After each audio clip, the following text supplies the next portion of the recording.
عليكم ورحمة الله وبركاته. أهلا بكم في حلقة جديدة من تصميمات السوشيال ميديا. معاكم عبد الرحمن ممدوح. متعودين إن احنا كل أسبوع أو أسبوعين بننزل فيديو. إن شاء الله هنعمل تصميمات قوية جدا في السلسلة دي، وعلى قد ما أقدر هحاول أفيدكم وأحط لكم تريكات في الفيديوهات.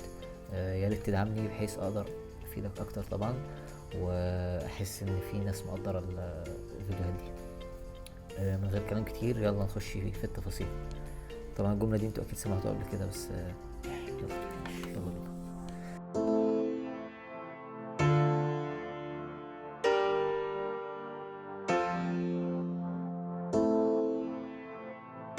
اخترت الصورة دي لان هي فوق اكتر، يعني بصة على المباني من فوق اكتر. دي حاجة انا عايزها، بحيث لو ذاكرت منظور او بصيت عليه لازم طبعا تعمل الحركة دي. تذاكر المنظور وتشوف التصميمات ماشية ازاي. ده يعني بتبقى حاجات بسيطة كده، بس هي دي اللي بتعمل الشغل البروفيشنال. هو لما عميل يشوف الكلام ده يعرف ان انت صحيح مذاكر، بالذات لو شركة جرافيك. يعني انت لو بتعمل لعميل عادي ممكن الجزئية دي ما تفرقش معاك، انما لو شركة جرافيك او يعني حد شغال في الاعلانات والكلام ده، الجزئية دي هتفرق معاه جدا جدا جدا. يعني في نفس الوقت شوف برضو، يعني انت عايز تبقى مجرد جرافيك ديزاينر تشتغل عادي، ولا عايز تبقى بروفيشنال؟ يعني شوف الحاجة دي لنفسك، ولا انت عايز تكسب منها فلوس وخلاص. هو ده اللي بيحدد قيمتك في السوق في الاخر.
طيب البراند اللي انا عامل عشانه التصميم ده، هو بيستخدم الاخضر في الوانه كتير، فعشان كده انا غيرت من لون الالوان من البرتقاني للاخضر.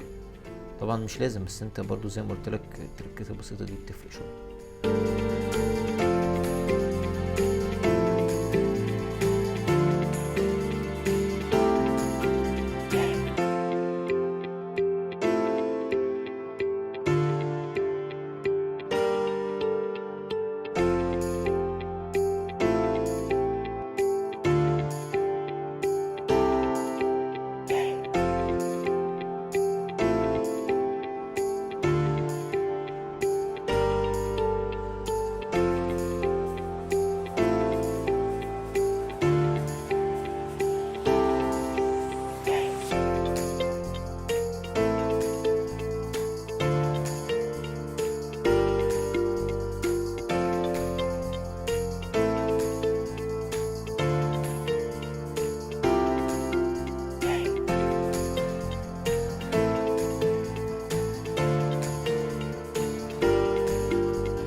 طبعا هنا بيبقى على حسب معرفتك وخبرتك في الرسم، بس انت حاول تتمرن عليها كتير، لان انت طول ما انت مش بتتمرن على حاجة فمستواك مش هيتحسن. بالظبط عامل زي ما تروح الجيم مثلا، فالطبيعي ان انت لازم تنهك العضلة او توصل للفشل العضلي، مش عشان هو ده الهدف ان انا اوصل للفشل العضلي، لا، هو الهدف ان انت تكبر العضلة. فانت هتكبر العضلة ازاي؟ عن طريق ان انت توصلها للفشل العضلي. هو ده الفشل العضلي اللي انت لازم توصل له، هو ان انت تحاول في حاجة جديدة عليك، لازم توصل لمستوى جديد، تجرب مستوى جديد، وهتلاقي دماغك زي كأنها بتتحرق حرفيا. هو فشل دماغي، خلينا نقولها كده، ماشي. التصميم اللي بعده 100% مستواك هيعلى، مفيش اي حاجة تانية، مستواك هيتحسن. بس انت لازم توصل للمنطقة دي، ما تشتغلش زي ما بيقولوا في منطقة الراحة. انا بعرف اعمل دي فانا هفضل شغال في الحتة دي، هفضل شغال في الحتة دي، مش هعمل اي حاجة غير اللي انا بعرف اعملها. جرب حاجة جديدة وانت بتعمل التصميم نفسه. يعني التدريب بتاعك يكون وقت التصميم نفسه. يعني الناس مثلا طالبة مني الشغل ده المفروض ان هو ياخد مني ساعتين، هو ده مثلا الماكسيمم اللي انا ممكن اديه العميل مثلا في تصميم واحد، ده الماكسيمم بتاعي ساعتين. اوقات بقعد في التصميم 4 ساعات ولا حاجة. يا ابني انت بتعمل ايه كل ده؟ بجرب حاجة جديدة في التصميم، بتمرن على التصميم في حاجة لقيت نفسي مش كويس فيها، فبخش ابص عليها وبعد كده اطبقها وانا شغال، فاهم؟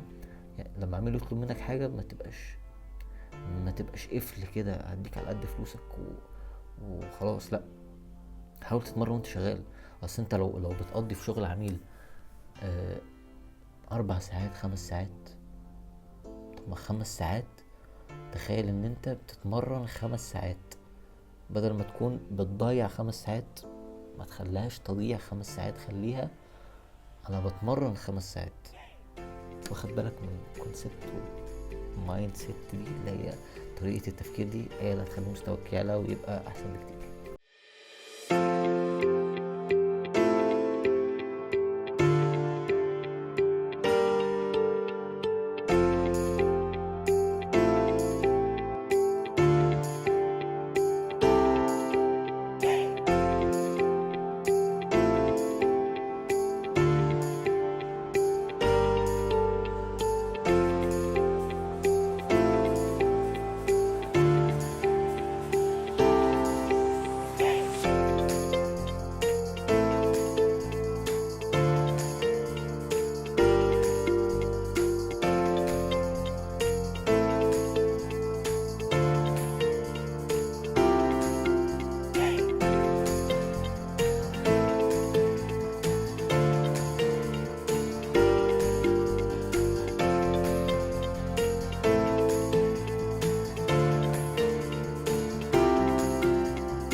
طيب هنا انا بعمل حاجة، هي ان انا بعد ما بوصل مثلا لنص التصميم ببتدي اعمل الحاجة اللي انا بعملها في اخر التصميم، اللي هي الريتاتش الاخير بتاع الالوان والكلام ده، بعمله في نص التصميم بحيث اشوف ايه اللي ناقص.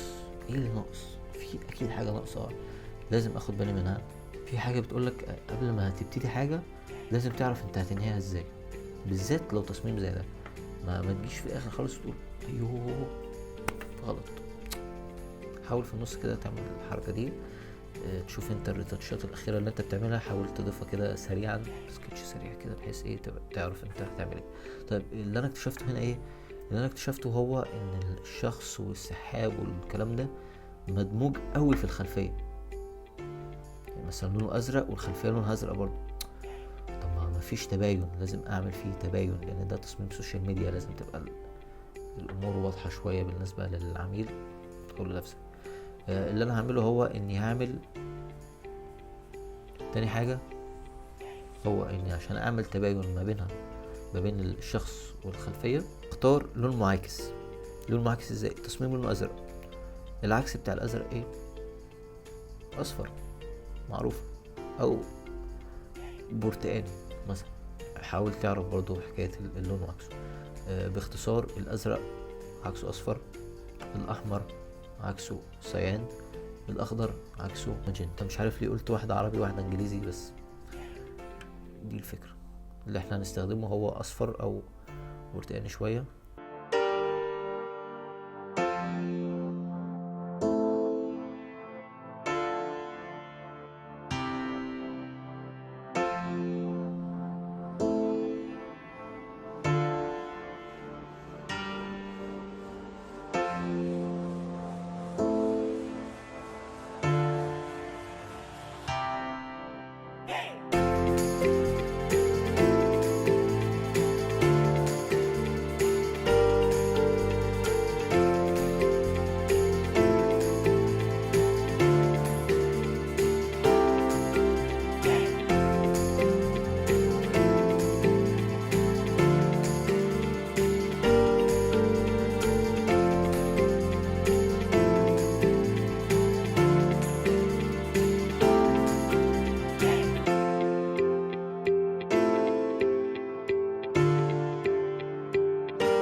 اتمنى يكون الفيديو عجبكم. شكرا لكل حد تابعني. مش هقول كلام كتير، ما تنساش تدعمني، لاني بحاول اتعب شويه في ان انا اجيب لك المعلومه. يمكن ما اكونش عارف انسقها شويه، او مش عارف اتكلم بيها اكتر، ولكن انا لما بعمل تصميم بحاول انشره بحيث اعرف افيدك بيه. تدعمني، حاجه ان شاء الله مش هتخسرك حاجه ان شاء الله، وفي نفس الوقت دي حاجه هتكسبني. اشوفكم على خير المره الجايه ان شاء الله. السلام عليكم.